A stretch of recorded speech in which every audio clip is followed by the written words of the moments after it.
আসসালামু আলাইকুম sir. Sir, আপনি আমাদেরকে ইঞ্জিন সম্পর্কে অনেক ক্লাস করাইছেন। আজকে যদি আমাদের মোটরযানের ব্যাটারি সম্পর্কে একটা ক্লাস করাতেন তাহলে আমরা আপনার কাছে কৃতজ্ঞ থাকবো স্যার। ওয়ালাইকুম আসসালাম, আপনাকে অসংখ্য ধন্যবাদ। অবশ্যই মোটরযানের ব্যাটারি নিয়ে আপনাদেরকে আমি বুঝিয়ে দেব। প্রথমত, মোটরযানে কত ভোল্টের ব্যাটারি ইউজ হয়। জি স্যার। ছোট গাড়ির ক্ষেত্রে 6 থেকে 12 ভোল্ট এবং বড় গাড়ির ক্ষেত্রে 24 ভোল্টের ব্যাটারিও ইউজ হয়। স্যার, এই যে আসুন দেখুন সেই ক্ষেত্রে ব্যাটারি। স্যার আরেকটা প্রশ্ন আছে, আমরা ব্যাটারি কয় প্রকার এবং কয় ধরনের হয় একটু একটু জানতে চাইবো স্যার। আচ্ছা, ঠিক আছে। মূলত ব্যাটারি কি? জি স্যার। ব্যাটারি হলো বৈদ্যুতিক কৌশল জি স্যার। এবং কাকে বলে বা পরিকল্পনা যা রাসায়নিক শক্তিকে বৈদ্যুতিক শক্তিতে রূপান্তরিত করে। ব্যাটারি হলো দুই প্রকার। এক প্রকার হলো সেকেন্ডারি ব্যাটারি, আরেক প্রকার হলো প্রাইমারি ব্যাটারি। জি স্যার। প্রাইমারি এবং সেকেন্ডারি ব্যাটারির ভিতরে পার্থক্য, প্রাইমারি ব্যাটারি হলো যেমন যে ব্যাটারি প্রথমবার ইউজ করার পরে নেক্সট আর ইউজ করা যায় না, এটা হলো প্রাইমারি ব্যাটারি। জি স্যার। যেমন একটি উদাহরণ, বাসায় যে আমরা দেওয়াল ঘড়ি টানাই, সে দেওয়াল ঘড়িতে যে ব্যাটারিটা দিয়ে থাকি ওই ব্যাটারিটা হলো প্রাইমারি ব্যাটারি। যেমন রিমোটে যে ব্যাটারিটা দেই ওই ব্যাটারি হলো প্রাইমারি ব্যাটারি। Primary battery. আর সেকেন্ডারি ব্যাটারি যে ব্যাটারির চার্জ শেষ হয়ে যাওয়ার পরে বৈদ্যুতিক পদ্ধতিতে চার্জ বা রিচার্জ করে পূর্বের ন্যায় কাজে উপযোগী করা যায়, এটাই হলো সেকেন্ডারি ব্যাটারি। হ্যাঁ, এই ব্যাটারির কাজ কি? ব্যাটারির কাজ হলো এই যে ইঞ্জিন আছে, এই ইঞ্জিন চালু করিবার জন্য সেলফ স্টার্টার বিদ্যুৎ সরবরাহ করা এবং এই যে মোটরযানের যে হর্ন, লাইট, সার্কিট, তারপরে মিটার সমূহে বিদ্যুৎ সরবরাহ করা, এটাই হলো ব্যাটারির কাজ। এই ব্যাটারি কি কি নিয়ে ব্যাটারি গঠিত? এক নম্বর হলো ধারক, 2 নম্বর হলো পাত, 3 নম্বর হলো পৃথকীকারক, 4 নম্বর হলো ছেলের ঢাকনা, 5 নম্বর হলো ইলেকট্রিলাইট। এই ইলেকট্রিলাইট এই ব্যাটারির ভিতরে আছে, যেখানে চার্জটা ধরে রাখে। এই ইলেকট্রিলাইট তৈরি করতে 60% পানি এবং 40% অ্যাসিড দ্বারা এই ইলেকট্রিলাইট তৈরি করা হয়।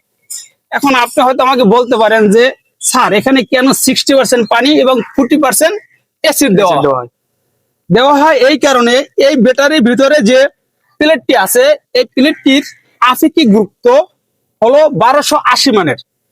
এর চেয়ে যদি বেশি আপেক্ষিক গুরুত্ব দেওয়া হয় বা পাওয়ার দেওয়া হয় বা গ্রেড দেওয়া হয়, সেক্ষেত্রে ব্যাটারির যে প্লেটটি আছে ওই প্লেটটি পুড়ে যাবে, দানা ধরে যাবে। এই জন্য আমরা বাজার থেকে যে অ্যাসিডটি কিনতে পাওয়া যায় বা কিনে আনি, ওই অ্যাসিডের আপেক্ষিক গুরুত্ব হলো 1860 মানের। এখন ব্যাটারির যে প্লেটের ধারণ ক্ষমতা কত? 1280 মানের। এখন আপনি এসি টানলেন কত? 1860 মানের আপেক্ষিক গুরুত্ব।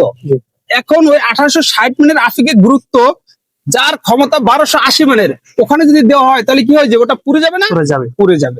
এই জন্যই এই অ্যাসিডটাকে 60% পানি এবং 40% অ্যাসিড দিয়ে যে তৈরি করা হয় কি ইলেকট্রোলাইট। হ্যাঁ, এই ব্যাটারি আপনার প্রতিদৈনিক সকালবেলা এই ব্যাটারির উপরে যে সেল আছে এই সেল খুলে আপনি দেখবেন যে ইলেকট্রোলাইট ঠিক আছে কিনা। যদি ইলেকট্রোলাইট ঠিক যদি না থাকে, সেই ক্ষেত্রে আপনি আবার ইলেকট্রোলাইট তৈরি করে দিবেন না, কি দিবেন? ডিস্টিলেটর দিবেন। কেন ডিস্টিলেটর দিবেন? প্রথম ফার্স্টে যে 60% পানি আর 40% অ্যাসিড দেওয়া হয়েছে, দেওয়ার পরে ব্যাটারিটি যখন চলবে তখন এটা কি হয়ে যাবে? হার্ড হয়ে যাবে। তখন আর আপনার এখানে এসিটা দেওয়া লাগবে না। আপনি কি করতে পারবেন? ডিস্টিল ওয়াটার বা আয়রন মুক্ত পানি ব্যবহার করতে পারবেন। কিন্তু ব্যাটারিটা আপনার যতটুকু পরিমাণ পানি থাকার দরকার অতটুকুই কিন্তু রাখতে হবে। এর চেয়ে যদি আপনি কম রাখেন, সেই ক্ষেত্রে আপনার ব্যাটারি যদি 1 বছরের ওয়ারেন্টি থাকে, 1 বছর যাবে না, 6 মাসে ব্যাটারিটা কি হয়ে যাবে? ডাউন হয়ে যাবে। মানে কি? ব্যাটারিটার ক্যাপাসিটি কমে যাবে, অকেজো হয়ে যাবে। এই জন্য অবশ্যই ব্যাটারির প্রতি আপনার নজর রাখতে হবে এবং আপনার ব্যাটারির পানি চেক করতে হবে। এরপরে আপনার এই যে দেখতেছেন ব্যাটারির উপরে কি আছে? 2টি টার্মিনাল আছে।